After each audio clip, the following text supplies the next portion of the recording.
નમસ્કાર ધોરણ 11 ના વિદ્યાર્થીઓ, સ્વાગત છે તમારું આપણી YouTube ચેનલ માસ્ટર ઓફ બોટાદમાં. વિદ્યાર્થી મિત્રો, આપણે ભણી રહ્યા છીએ ધોરણ 11 નું પહેલું યુનિટ અરુણિમા સિન્હાનું અર્થ ટુ એવરેસ્ટ. યુનિટ 1 નો આ ભાગ ત્રીજો છે. પહેલા બે ભાગ જે છે YouTube ચેનલની અંદર અપલોડ કરી દીધા છે. પહેલા બે ભાગ જો ન જોયા હોય તો પહેલા એ જોઈ આવજો. ચલો આપણે આજે ત્રીજા ભાગની ચર્ચા કરવાની છે. કે છે કે I arrive at the Everest base camp. આપણે વાત કરી ભાઈ બેઝ કેમ્પ જે છે એ 18,000 ફૂટની ઊંચાઈ હતો. ત્યાં એ પહોંચે છે ક્યારે? 11 એપ્રિલ 2013 ના રોજ બેઝ કેમ્પ. પછી ત્યાંથી જે શિખર જે છે જ્યાં સુધી પહોંચવાનું છે, જે ટોચ સુધી, ત્યાંથી થોડુંક હોય. 18,000 ફીટની ઊંચાઈએ પહોંચે છે 11 એપ્રિલ 2013 ની અંદર. ખાસ યાદ રાખજો, નિયર અબાઉટ 2 years, 2 વર્ષ પાસ એટલે કે પસાર થઈ ગયા હતા since I was thrown out of the moving train. કે ભાઈ શરૂ ટ્રેને જ્યારે મને ફેંકી દેવામાં આવી હતી એને ઓલમોસ્ટ 2 વર્ષ થઈ ગયા હતા. At the camp nobody seem એટલે કે લાગ to know that I had an artificial leg. શું કીધું?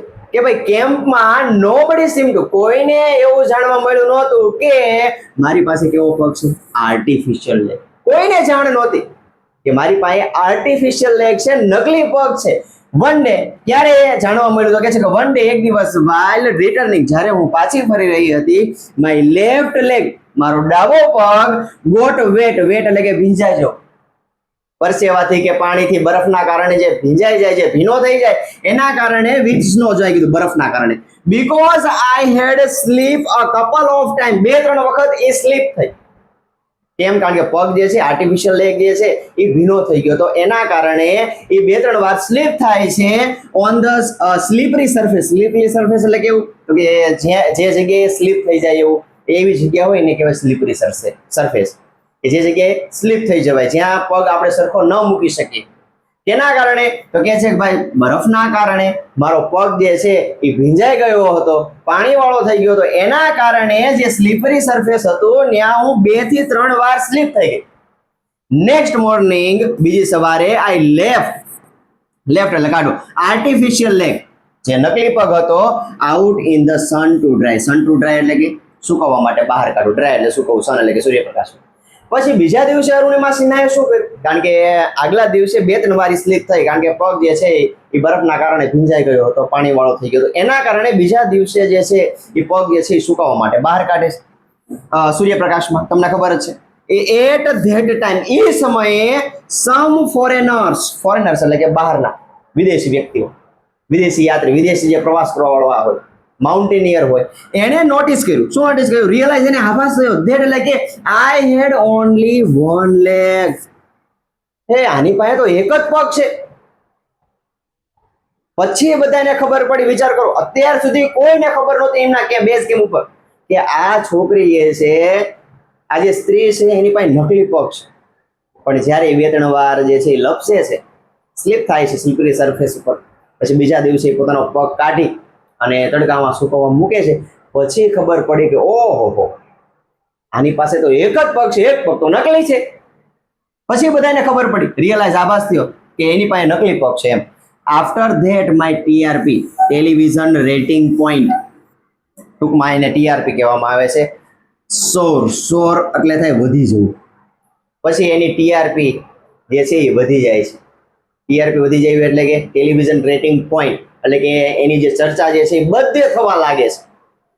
રેડી? ક્યારે ચર્ચા બધે થવા લાગે છે? કે જ્યારે એ બેઝ કેમ્પ ઉપર પહોંચી અને સ્લીપરી સરફેસ ઉપર 2-3 વાર જે છે સ્લીપ થાય છે અને બીજી સવારે પોતાનો નકલી પગ કાઢી અને તડકે સુકવવા મૂકે છે, ત્યારે ફોરેનરોને ખબર પડી કે ભાઈ આ છોકરી પાસે તો એક જ પગ છે.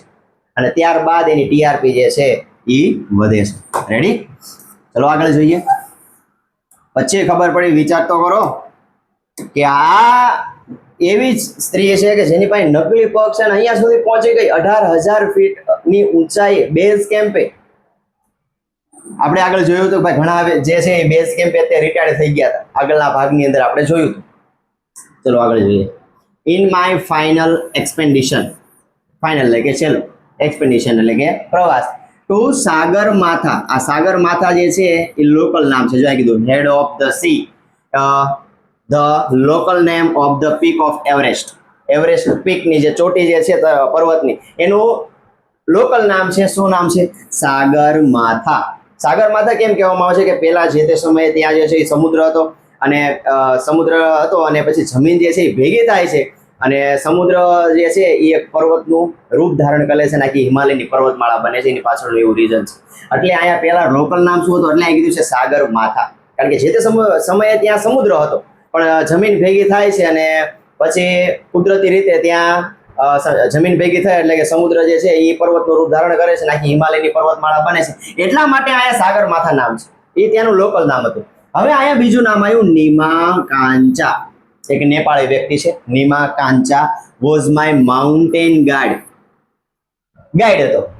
પર્વતારોહક જે માઉન્ટેનિયર જે પણ જાય ત્યાં આપણે આગળના લેક્ચરની અંદર વાત કરી હતી કે ભાઈ ત્યાં તમારે ગાડીને લઈ જવો પડે, તો નિમાકાંચા નામનો ગાઈડ જે છે, માર્ગદર્શક જે છે, એ એમની સાથે હતો. કોની સાથે હતો? અરુણિમા સિન્હાની સાથે.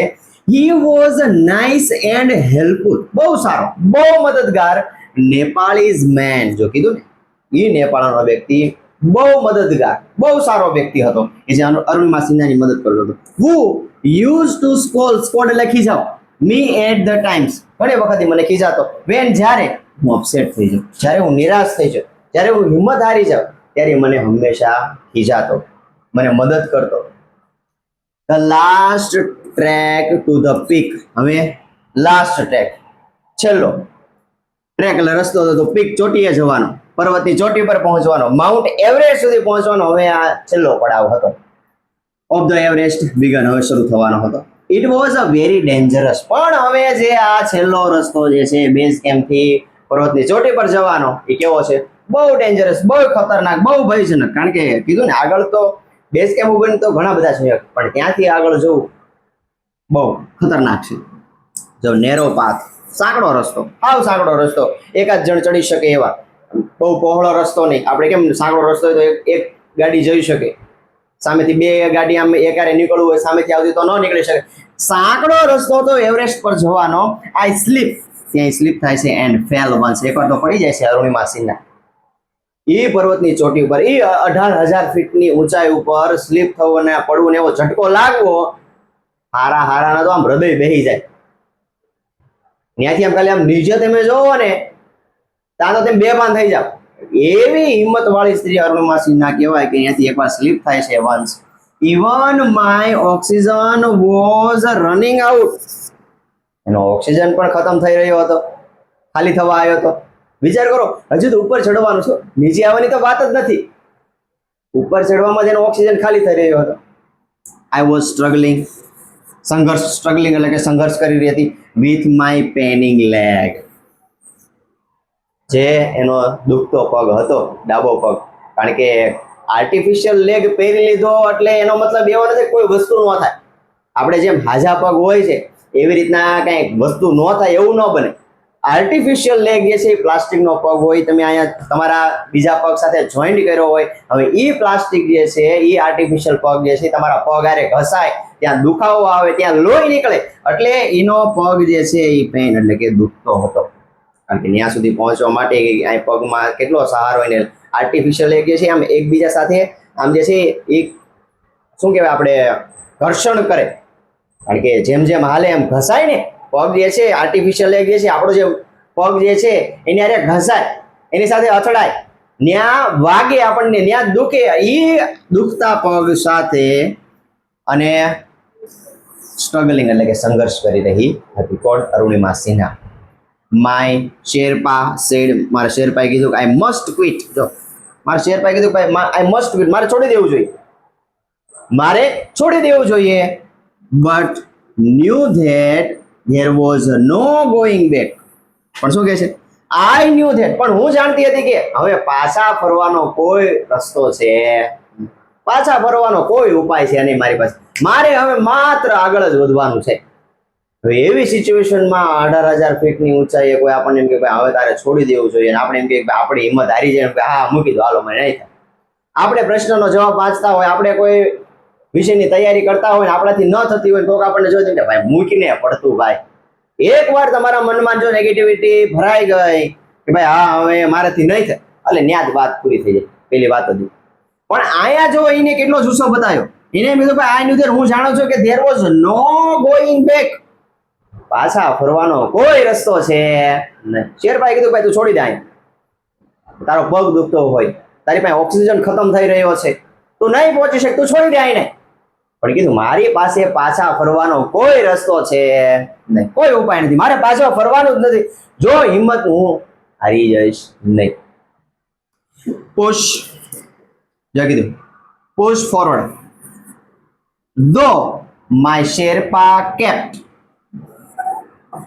ઇન્સ્ટિંક્ટ, ઇન્સ્ટિંક્ટ એટલે કે આગ્રહ રાખો કે ભાઈ પુશ ફોરવર્ડ, ફોરવર્ડ એટલે આગળ તરફ, દો કે ભાઈ મારે મારી જાતને આગળ તરફ, પુશ ફોરવર્ડ એટલે આગળ તરફ ધકેલવાની હતી, આગળ તરફ જવાનું હતું. જો કે મારા શેરપાએ કેપ્ટ એટલે કે રાખતા હતા, ઇન્સ્ટિંક્ટ એટલે કે આગ્રહ, ધેટ આઈ શુડ રિટર્ન, પણ મારા શેરપા એવું ઈચ્છતા હતા કે ભાઈ હું જે છે એ પાછી ફરી જાઉં, એવો આગ્રહ રાખતા હતા. પણ મારે મારી જાતને આગળ લઈ જવાની હતી.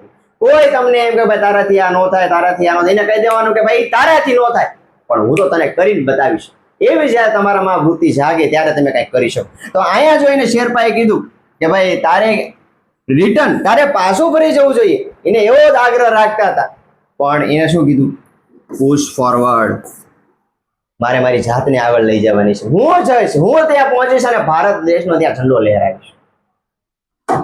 રેડી? ચલો આગળ જઈએ.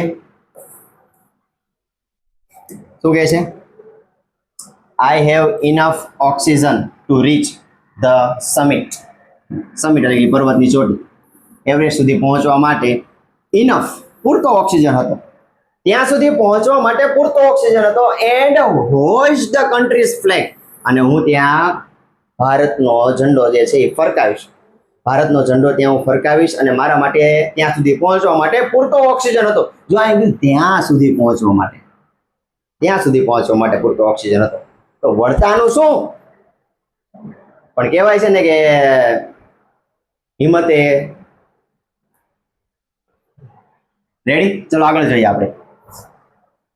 તો કહે છે કે ભાઈ ત્યાં સુધી પહોંચવા માટે મારી પાસે પૂરતો ઓક્સિજન હતો અને કન્ટ્રીનો ફ્લેગ હું ત્યાં ફેલાવીશ, ભારત દેશનો ઝંડો ત્યાં હું લહેરાવીશ. ચલો આગળ જોઈએ. What happens after words doesn't matter, કે ભાઈ વોટ હેપન, શું થશે આફ્ટર વર્ડ, તેના પછી ડઝન્ટ મેટર, એ બાબત મારા માટે મેટર જ નથી એનીમોર, વધારે આગળ શું થશે એ મારા માટે કાંઈ મેટર કરતું નથી, મારા માટે કાંઈ મહત્વનું નથી.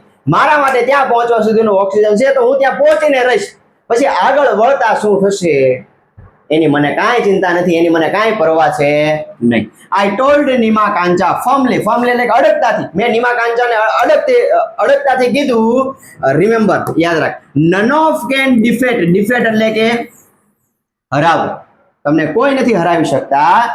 યુ અન્ટિલ યુ કન્સીડ, જો જ્યારે તમે પોતાનાથી હારી જાઓ, સ્વયંથી હાર સ્વીકારી લો, ત્યાં સુધી તમને કોઈ હરાવી શકતું નથી. મેં તમને આગળ જ કીધું કે તમે પોતાની જ રીતના કહો ભાઈ મારાથી આ વસ્તુ નહીં થાય, એટલે ત્યાં જ તમે હારી ગયા.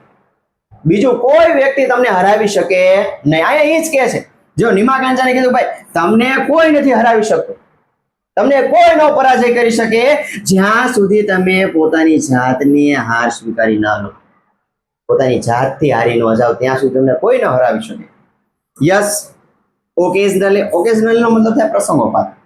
ફેલિયર, કે ભાઈ ઘણી વખત પોતાના જીવનની અંદર ફેલિયર, નિષ્ફળતા આવે. વિલ ટેસ્ટ યુ, જે તમારે ટેસ્ટ લેવા માટે આવે, પરીક્ષા લેવા માટે આવે. બટ કીપ ટ્રાઇંગ, પણ તમારે શું કરવું પડે? હંમેશા મહેનત કરતી રહેવી પડે. નિષ્ફળતા જરૂર આવશે તમારા પ્રવાસની અંદર, તમારા લક્ષ્ય સુધી પહોંચવા માટે તમને ઘણી બધી તમારે નિષ્ફળતાનો સામનો કરવો પડશે. પણ હંમેશા તમારે શું કરવું પડશે? તો કે ટ્રાઇંગ, પ્રયત્ન તો કરતો રહેવો પડશે. કે ભાઈ 20 માર્ક આવતા હોય તો 22 માર્ક, 23 માર્ક, 24 માર્ક, 25 માંથી તો 25 માર્ક જ્યાં સુધી પહોંચવું નહીં ત્યાં સુધી તમને ઘણી બધા નિષ્ફળતા આવે. અથવા તો તમારે ગવર્મેન્ટ જોબ લેવી હોય તો ત્યાં સુધી કઈ પહેલા ઓલે તો ભાગ્યે જ, જો એવી તમારી મહેનત હોય તો તમે પહેલા ઓલે ક્લિયર કરી શકો, પણ ત્યાં સુધી પહોંચવા માટે કદાચ જો તમારે વારંવાર નિષ્ફળ જવું પડે તો પણ મંજૂર છે, પણ તમારે હંમેશા શું કરવું પડે?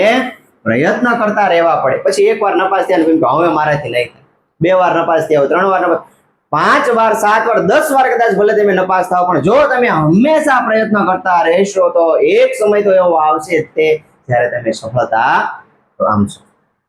રેડી? ચલો આગળ જોઈએ. Some doors opportunity will certain open. જો કીધું આ કે ભાઈ પ્રયત્ન કરતા રહેવાનું છે. જ્યાં સુધી તમે સફળતા હાંસલ ન કરો ત્યાં સુધી તમારે પ્રયત્ન કરતા રહેવાનું છે. સમ ડોર્સ કેટલાક દરવાજાઓ ઓપોર્ચ્યુનિટી એટલે તકોના ખુલશે, સર્ટેન એટલે કે ચોક્કસ. ક્યારેક તો એક તો એવો સમય આવે તે કે ભાઈ તમારા ઓપોર્ચ્યુનિટી, તમારા તકના દરવાજા ભગવાન ખોલે. પણ તમે મહેનત કરી હોય તો પછી તમે ભગવાનના ભરોસે રહો, ભગવાન કરે એમ થાય. પછી તમે કાંઈ વાંચતા ન હોય, તૈયારી કરતા ના હોય તો કોઈ વસ્તુ થાય નહીં. પણ ક્યારેક તો એવો સમય આવે કે ભગવાન તમારી સાથે હોય અને ભગવાન જે છે એ તમારી તકોના દરવાજા ખોલે અને ચોક્કસ ખોલે જો તમે પ્રયત્ન કરતા હોય તો. Then I could see him following. Then એટલે કે ત્યારબાદ I could see him, હું એમને જોઈ શકતી હતી. Following મને અનુસરતા હતા, me એટલે કે મને.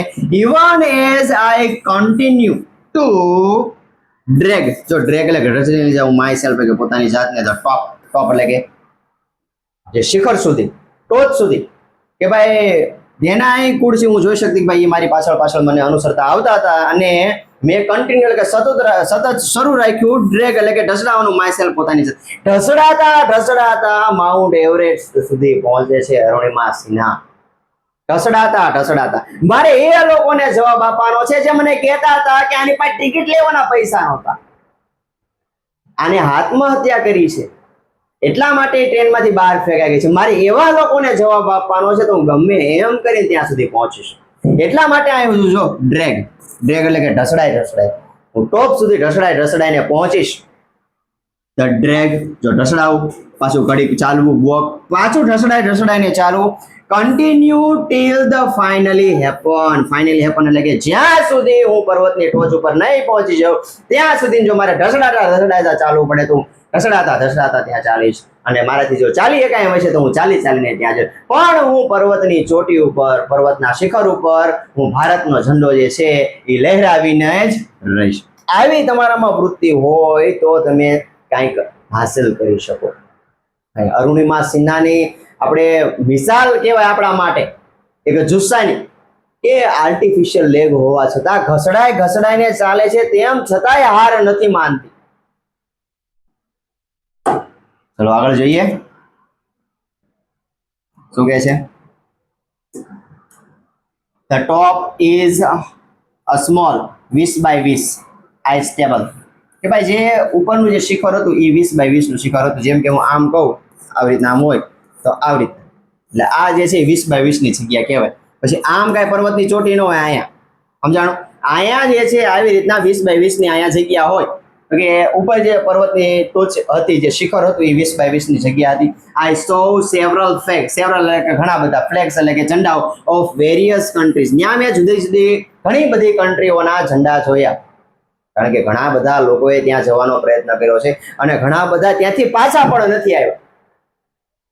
લાશુના ઢગલા પડ્યા હોય એવી સિચ્યુએશન હોય ત્યાં જાઓ ત્યારે. અને એમાં ઘણા બધા એવા ઇન્ટરવ્યુ છે, ઘણા બધા વિડીયો એવા છે કે તમે કદાચ માઉન્ટ એવરેસ્ટના વિડીયો જોવો તો લાશુના ઢેર પડ્યા હોય, લાશુના ઢગલા પડ્યા હોય, ત્યાં સુધી પહોંચી ગયા હોય પણ પાછા આવવાની ક્ષમતા ન રહી હોય. તો અહીંયા એને ઘણા બધા કન્ટ્રીઓના ઝંડા જોયા, ફ્લટરિંગ, જે લહેરાતા હતા પ્રાઉડલી, એટલે ગર્વતા. ઘણી બધી કન્ટ્રીઓના ઝંડા જોયા, કારણ કે ઘણા બધા કન્ટ્રીના માઉન્ટેનિયર જે છે એ માઉન્ટ એવરેસ્ટ જે છે એ ચડવાની ટ્રાય કરી હોય.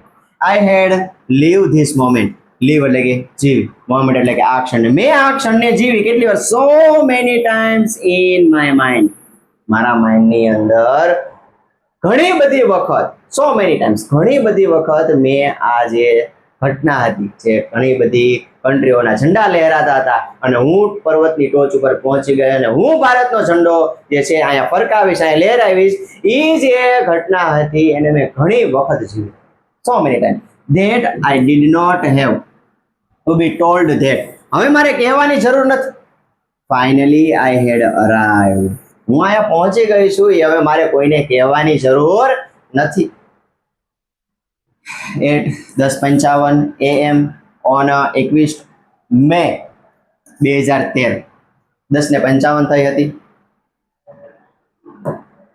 10:55 થઈ હતી અને 21 મે 2013 નો દિવસ I was on the top of the world. હું વિશ્વના ટોપ ઉપર હતી. વિચાર તો કરો, ત્યાંથી જોવું, ઓ માય ગોડ, વિશ્વનું જે ઊંચામાં ઊંચું શિખર કહેવાય ત્યાં સુધી પોતાના દેશને રિપ્રેઝેન્ટ કરવું, પોતાના દેશનો ઝંડો લહેરાવવો, કેટલા ગર્વની વાત કહેવાય કે જ્યાં સુધી કોઈ હાજા વ્યક્તિઓ નથી પહોંચી શકતા, ત્યાં અરુણિમા સિન્હા પહોંચી તો એને કેટલો પ્રાઉડ ફીલ થતું હશે. અને કેટલાના એને મોઢા બંધ કરી દીધા હશે. જ્યારે ઓલી ટ્રેનની ઘટના બની હતી, મેં આપણે આગળના લેક્ચરમાં વાત કરી છે કે કેવા કેવા લોકો એને મેણા મારતા હતા, કેવું કેવું લોકો એને કહેતા હતા, તો એના મોઢા હવે બંધ થઈ ગયા છે. એ વિશ્વના ટોચ ઉપર પહોંચી ગઈ છે. આઈ ફેલ્ટ લાઈક ડાન્સિંગ. જો કેવો અનુભવ છે ભાઈ, હું નાચું, રડું કે હસું. જ્યારે તમે કોઈ એવી વસ્તુ હોય કે જ્યારે અશક્યનું શક્ય તમે કરીને બતાવો ત્યારે આવી સિચ્યુએશન ઊભી થાય કે ભાઈ હું નૃત્ય કરું, હું રડું કે હું હસું. એટ ધ સેમ ટાઈમ, જો એક જ સમય આ બધા લાગણીના ભાવ કે ભાઈ હું નાચું, રડું કે હસું. My mind was a kaleidoscope. કેલિડોસ્કોપનો મતલબ થાય અલગ અલગ પ્રકારના ભાવ પોતાના અંદરથી નીકળવા. કેમ કે dancing, crying and laughing of emotion. Emotion એટલે કે લાગણીના, મારી અંદરથી લાગણીના ફુવારા છૂટવા લાગ્યા, લાગણીના ભાવોનો દરિયો વહેવા લાગ્યો. જો આ કીધું dancing, crying and laughing. Everyone has a reason. જો દરેક લોકો પાસે કારણ હોય છે ટુ બી અલાઇવ, જીવવાનું. બધા લોકો પાસે કાંઈક ને કાંઈક કારણ હોય છે જીવવાનું. Maybe this was mine. કદાચ આ મારા જીવવાનું કારણ હશે. I held my flag. મેં મારો ઝંડો જે છે પકડી રાખ્યો. And raise both my hands. અને મેં મારા બે હાથ આમ રાખ્યા, રેઝ ઉઠાવ્યા, હાઈ અપ ઊંચા, to register my country's record. મેં મારા કન્ટ્રીનો રેકોર્ડ નોંધાવવા માટે મેં મારા દેશનો ઝંડો લીધો અને આમ પકડી રાખ્યો. ત્યાં મેં મારો ઝંડો ફરકાયો. આવું છે કોશિશ કરને વાલો કી કભી હાર નહીં હોતી. એવી પોયમ પણ છે ને, કોશિશ કરને વાલો કી કભી હાર નહીં. તો અહીંયા અરુણિમા સિન્હાએ જે છે એ વારંવાર મહેનત કરી અને ઠેઠ ત્યાં સુધી પહોંચે છે. પછી હમણાં વચમાં એક આવ્યું હતું કે અરુણિમા સિન્હા જે છે એ જવા માટે તો ઓક્સિજન હોય છે પૂરતો. આપણે એવું પાઠની અંદર આવ્યું કે તો વળતા શું થયું હશે. હવે એવું અહીં નથી કીધું, પણ એના ઇન્ટરવ્યુની અંદર એવું કીધેલું છે કે ભાઈ જ્યારે એ પાછી આવતી હતી ત્યારે એક બ્રિટિશ માઉન્ટેનિયર એને મળે છે. કારણ કે ઉપર જવા માટેનો તો ઓક્સિજન હતો એની પાસે પૂરતો, પણ નીચે આવવા માટે ઓક્સિજન હતો નહીં. તો નીચે આવવા માટે તો તકલીફ પડે અને ઓક્સિજન તો ખાલી થઈ રહ્યો. નીમા કાંચાને એમ હતું કે ભાઈ હવે અરુણિમા સિન્હા જે છે એ ગઈ. પણ જ્યારે વળતા પાછી ફરે છે ત્યારે એક બ્રિટિશ માઉન્ટેનિયર એને મળે છે અને ઉપર જે છે એ ટોચ પર ત્યાં ભારે તુફાન હતું. એટલે બ્રિટિશ માઉન્ટેનિયરને ઉપર જવું શક્ય હતું નહીં. એટલે માઉન્ટેનિયર, એ બ્રિટિશ માઉન્ટેનિયર હતો, એની પાસે એક્સ્ટ્રા ઓક્સિજનની બોટલ હતી. એ અરુણિમા સિન્હાને આવે છે અને એ છેક નીચે સુધી ઉતરે છે. ભગવાનને જો તમારે લઈ જવા હોય તો તમને કે ગમે ત્યાં સુધી લઈ જઈ શકે. જો તમને જીવાડવા હોય તો તમને ગમે એમ તમારી પાસે કોઈ વસ્તુ ન હોય તો તમે સર્વાઈવ કરી શકો. આ એવું છે. બ્રિટિશ માઉન્ટેનિયર એને બોટલ આપી કારણ કે ઉપર તુફાન હતું, એને જઈ શકાય એમ જ નહોતું, પણ એ ઓક્સિજનની બોટલ આપે છે અને અરુણિમા સિન્હા જે છે એ નીચે સુધી પહોંચી જાય છે. આવી સરસ મજાની જુસ્સો જગાડી દે તેવી આપણે એક સ્ટોરીની ચર્ચા કરી. નેક્સ્ટ જે છે બીજો આનો રીડ 2 જે છે એ આપણે હવે નેક્સ્ટ લેક્ચરની અંદર ચર્ચા કરીશું. ત્યાં સુધી તમે રીડ 1ના જે 3 ભાગ જે છે એ સંપૂર્ણપણે જોઈ લો અને ચેનલને નવા હોય તો સબસ્ક્રાઇબ કરી દો, લાઇક કરી દો અને શેર કરી દો. જય હિન્દ, જય ભારત.